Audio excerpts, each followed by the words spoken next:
ಜಯ ಮರ್ತ ಬಿಡ ಮಗನ ದುಃಖ ಮತ್ತೆ ನಿನ್ನ ಮೈಯಲ್ಲಿ ಹುಷಾರಿಲ್ಲ ಡಾಕ್ಟರ್ ನೀನು ನನ್ನ ಕೈ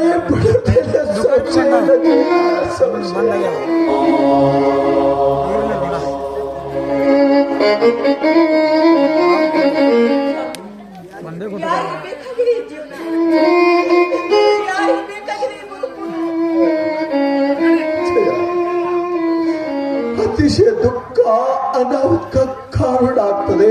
ನೀನು ಅಳಬೇಡ ಜಯ, ಅಳಬೇಡ. ನೋಡು, ನಿನ್ನ ಗುಳಿಗೆ ಔಷಧಕ್ಕಾಗಿ ನಾನು ಇಲ್ಲೇ ಹಾಡಿ ಹಣವನ್ನು ಕೊಡಿಸ್ತೀನಿ. ನೀನು ಇಲ್ಲೇ ಕೊಡ್ರಕ್ಕೆ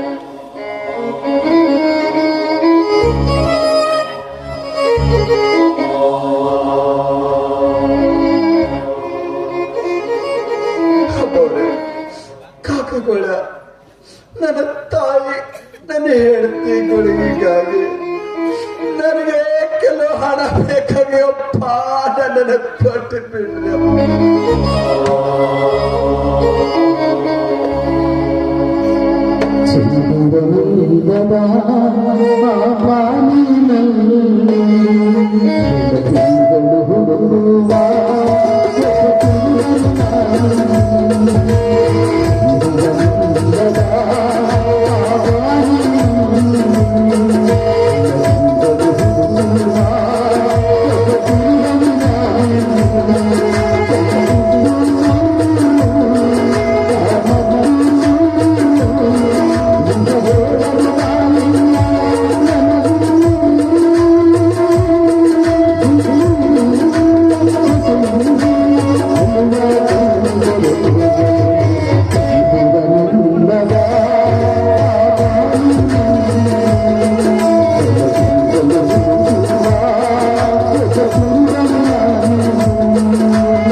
ಜಗದೀಶ್? ಹೌದು ಸರ್, ನಾನು ಜಗದೀಶ್. ನನ್ನ ಮರದಿ ಜಯಶ್ರೀ.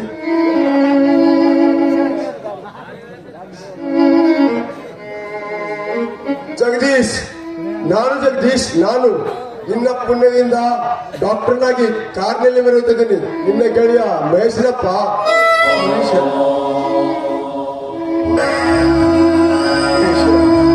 ನೀನೇ ಯಾಕಪ್ಪ ಇಲ್ಲಿ ಏನ್ ಮಾಡ್ತಿದ್ಯಾ?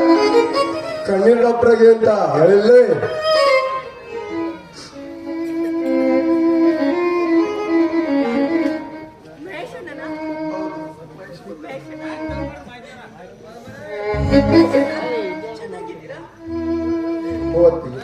ಅತ್ತಿಗೆ, ಏನಮ್ಮ ನಿಮ್ಮ ಸ್ಥಿತಿ?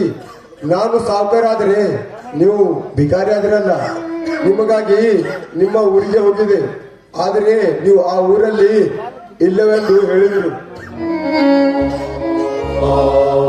ನಿಮ್ಮ ಇಬ್ಬರ ಆಶೀರ್ವಾದದಿಂದ ಕಣ್ಣಿನ ಡಾಕ್ಟರ್ನಾಗಿದೆ. ಮಹೇಶ್ ಈಗ ಮಧ್ಯ ಪುಣ್ಯಾತ್ಮ ನೀನು ಬಹಳ ಚಾಡಿದ್ದು ಮಹೇಶ್ ನಮ್ಮ ಮಗು ರಾಜ ಸತ್ತು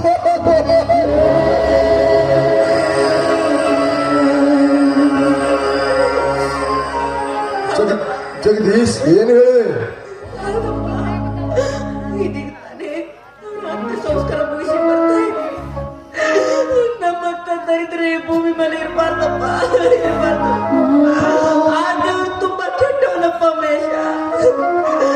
ನನ್ನ ಮಗನ ಸಾವಾಗೋದಕ್ಕಿಂತ ನನ್ನ ಸಾವಬೇಕಾಗ್ಲಿಲ್ಲ. ಹೇಗಾದ್ರೆ ಈ ಭೂಮಿಗೆ ಮಾರಾಗಿ ನಾನು ಬದುಕಿದ್ದೀನಿ ನನಗೆ ಗೊತ್ತಾಗ್ತಾ ಇಲ್ಲ. ಅತ್ತಿಗೆ ನೀನು ಸತ್ತಿದ್ರೆ ನನ್ನ ಕಾರ್ಯ ಅಪೂರ್ಣ ಉಳಿದಿತ್ತು. ಒಟ್ಟಿಗೆ ನಿಮ್ಮ ಜೀವನ ವಿಚಿತ್ರ ಕನಸಾಗಿ ಬಿಟ್ಟಿದೆ. ಇನ್ನು ಮುಂದೆ ನೀವಿಬ್ರು ನನ್ನ ಮನೆಯಲ್ಲಿ ರಾಜರಾಣಿಯಂತಿರಬೇಕು. ನಡೆಯಮ್ಮ. ಮಹೇಶ, ನನಗ ಮೊದಲು 1,00,000 ಹಣವನ್ನು ಕೊಟ್ಟಿದ್ದು ಅದು ನನಗೆ ಕೊಟ್ಟು ಬಿಡು. ನನಗೆ 1,00,000 ಯಾಕೋ ಜಗದೀಶ, 10 ಲಕ್ಷ ಕೊಡ್ತೇನೆ. ಅಂದು ನೀವಿಬ್ರು ನನಗೆ ಸಹಾಯ ಮಾಡಿದಿರ್ಲಂದ್ರೆ ನಾನು ಡಾಕ್ಟರ್ನೇ ಆಗುತ್ತಿರ್ಲಿಲ್ಲ. ಅಕ್ಕ, ನನ್ನ ಆಸ್ಪತ್ರೆ ಹೆಸರು ಏನಂತ ಗೊತ್ತೇನಕ್ಕ? ನಿಮ್ಮ ಇಬ್ಬರ ಹೆಸರಿನಲ್ಲಿ ಸ್ಥಾಪನೆ ಮಾಡಿದ್ದೀನಿ, ಜಯ ಜಗದೀಶ್ ಕ್ಲಿನಿಕ್ ಅಂತ. ನಡೆಯಮ್ಮ, ಮೊದಲು ನಿನ್ನ ಕಣ್ಣಿನ ಆಪರೇಷನ್ ಮಾಡಿ ಮತ್ತೆ ನಿಂಗೆ ಈ ಪ್ರಪಂಚವನ್ನು ಕಾಣುವಂತೆ ಮಾಡುತ್ತೇನೆ. ನಡೆಯಪ್ಪ. ಹಾಗಾದ್ರೆ ಮಹೇಶ, ಯಾಕೋ ನನ್ನ ತೆರಿ ಬಹಳ ಹೋಗಕತ್ತಿತ್ತು. ಒಂದು ಕಪ್ ಚಾ ಕುಡಿಸು ಬೇಷ. ಜಗದೀಶ, ಹೋಟೆಲಿಗೆ ಹೋಗೋಣ.